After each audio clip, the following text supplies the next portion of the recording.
Okay, some transfer news just into us, and Chelsea are aiming to make sure that Xavi Simons and Alejandro Garnacho both sign for them before the window closes. They're in talks to sign the two forwards, and discussions have been ongoing for some time. There are good relations between all the clubs. Chelsea have agreed with UEFA to balance their transfer spending this summer. So far, they have signed Liam Delap, Joao Pedro, Jorel Hato, and there will be more incomings as players are sold and loaned out. Noni Madueke, Joao Felix, George Petrovic, Matisse Amugu, Kepa, Bashir Humphreys are amongst those who have. Hello, this is Good Morning Transfers. As one comes in, could it be one out? Manchester United slap a £50 million price tag on Alejandro Garnacho. Formal offers for Chelsea target Alejandro Garnacho later in the window, and the price tag they put on the winger is around £50 million. Mark, it's clear that United need to ramp things up when it comes to departures now. Yeah, obviously they've had a significant outlay, haven't they, over the course of the summer, so therefore you'd imagine that they'd want to recycle some money, bring some money in and make their net spend over the course of this summer a lot smaller than it currently is. Like you've rightly said, it's our understanding that £50 million is the fee that will get Alejandro Garnacho. We know that there are sides in Europe that like the player, but whether they'll be able to get to that kind of money, it feels unlikely. And he's also said, I want to stay in the Premier League and I want to continue my journey in this country. So it leaves very few opportunities for clubs. We know that Manchester United and Chelsea have been in dialogue throughout the course of this summer. Go back to one interesting quote from Ruben Amorim, who said, it's clear Garnacho wants a different thing with a different leadership. So, yeah, only a matter of time really before someone comes up with the goods that Manchester United wants and he leaves this summer. We know that Chelsea is the most likely destination, and he is one of what Manchester United were hoping would be 5 outgoing sales this summer. And this will be pure profit if they get £50 million for him. Do you think that would represent good value? Would he be a good fit at Chelsea? He would be a good fit because I think if he goes to Chelsea, the way he moves, the way he is, that wide player, something a little bit different to what Chelsea have already. I think it'd be a great fit. 50 million, I think it'd be great business for him, for Chelsea, actually for Manchester United, because like we said, they've spent a lot of money this summer.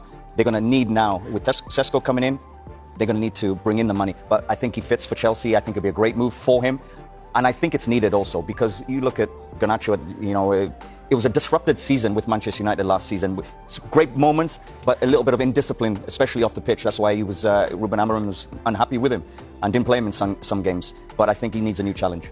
More to come. What does the future hold for Chelsea's Nicholas Jackson? Mark, who's interested in signing him? Because he seems to be a player of real interest. Yeah, there's a number of teams that are interested in signing him because he's one of those rare players. He's a number 9. He's just scored goals in the Premier League. He's played at a big club, so understand the rigours of that and the pressure that comes with that. So therefore, there are a number of sides saying, well, actually, we're losing out on options. Victor Gyökeres is gone. Benjamin Sesko's gone. There's other players that have moved on. Hugo Ekitike. So the options that were there at the start of the transfer summer have now disappeared. So therefore, the value of players like Nicholas Jackson, who we understand to be available this summer, goes actually into that next level of price bracket because, well, if you don't want to buy him, who else are you going to buy? So actually, we can say what we want because we know you need him. AC Milan, Bayern Munich, Juventus, all interested, all made inquiries to Chelsea, all had a conversation with his representatives. So we know that there are dialogues happening behind the scenes with the right people about this. Obviously, Joao Pedro, Liam Delap going into Chelsea means that game time's probably going to be limited. We know that Chelsea's valuation is 80 to 100 million, and that's based on market prices. You look at the price that Hugo Ekitike went to Liverpool for, you look at the price that Sesko's gone to Manchester United, and they're saying, well, hang on, this is a guy that just played 2 years in the Premier League, the most difficult league in the world to score in. His numbers are pretty solid. He's at a good age. We pay £35 million for him. We believe he's worth this amount, so therefore they can demand whatever they want. Be interesting to see what happens. We know that Newcastle United have had a passing interest in Nicholas Jackson, but whether or not Eddie Howe feels he's the right man to go into that football club is another question. But Chelsea at this moment in time, with 25 days left in the window, can put the valuation, the price tag on the player that they deem fair, and then it's up to someone else to try and negotiate and find a way to get him through the door. Robert, it is a hefty valuation, but there are some big clubs interested. Is he at that level, you look at that fee, or is it a case that, as Mark's saying as well, there is a real dearth of number 9s and proven goal scorers? I think it's definitely more that there's a lack of number 9s because most of them are already gone, especially the high value ones. Is he at that level? I don't think he's at the world class level, but he's a very good player. He's a very good forward. I like things about his game. And he's one of those that he could fit into a lot of teams. You know, the way he stretches the pitch, the way he's aggressive, he's kind of fearless in a way, you know, and he can score goals. So he's done that for 2 years in the Premier League. We know that. I think he fits the likes of a Newcastle because obviously if Isak then goes, they're going to need to replace him. So he fits somewhere like that. So value-wise and positional-wise, I think there's going to be a lot of interest. But I think he's still got levels to reach. I think he still can tighten up his game. Again, in talks with Chelsea over a deal for the striker. There's a broad agreement, we're told, on many aspects of this deal. It's just the structure of that deal that needs to get ironed out between the two clubs. Personal terms over a 5-year contract, we believe, are not expected to be a problem, and there seems to be a willingness from the player and both clubs to get this deal over the line. Does he score enough goals for clubs to be interested in him? He had that fantastic period, didn't he, with Southampton, particularly in the first half of that season on loan for Southampton, which has carried quite a lot of weight. That's shown he has been able to score goals in the Premier League. He's had terrible injury problems, though, and probably hasn't had the run of games that he would have wanted. If he can get a fresh start, and move away from Chelsea on a permanent basis, maybe that might help as well. Give him a home, give him a bit of stability that he knows he's going to be at a certain club for a certain amount of time, with a manager and a club who are going to say, you're our main guy, we want you to start every single game. So maybe that will help someone like Armando Broja to really kickstart his career again and maybe show the form that he did when he played for Southampton. Burnley aren't stopping there with regard to Chelsea players either, because they are close to signing Leslie Ugachukwu. That permanent deal is now agreed.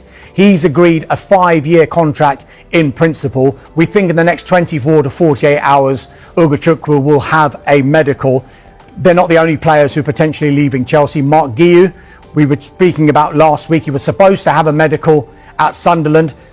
I think the flight got postponed, but Keith Downey, our reporter up in the northeast, said that hasn't impacted on the deal at all. He is still expected to join Sunderland, and they're also listening to offers for Raheem Sterling, who was on loan at Arsenal last season. He's come back to Stamford Bridge for now, but clearly is not part of the plans under Enzo Maresca, and Carney Chukwuemeka as well. There are a few German clubs who are interested in him.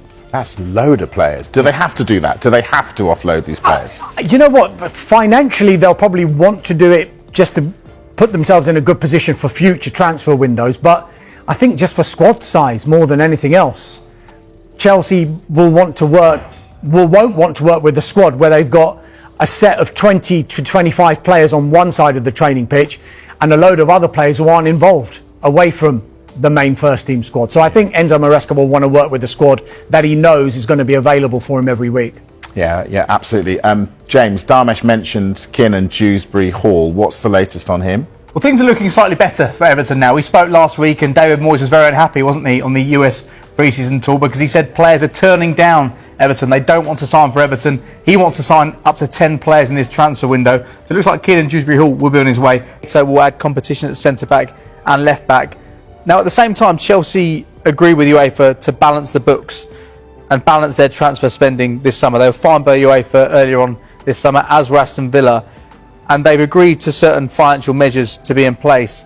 They're unable to register new players to play in Europe unless they have a positive transfer balance by the end of the transfer window. So basically, they need to show they've made more money from player sales than they've spent on signing players, and that is why there is a real priority in terms of outgoings in this window as well. There is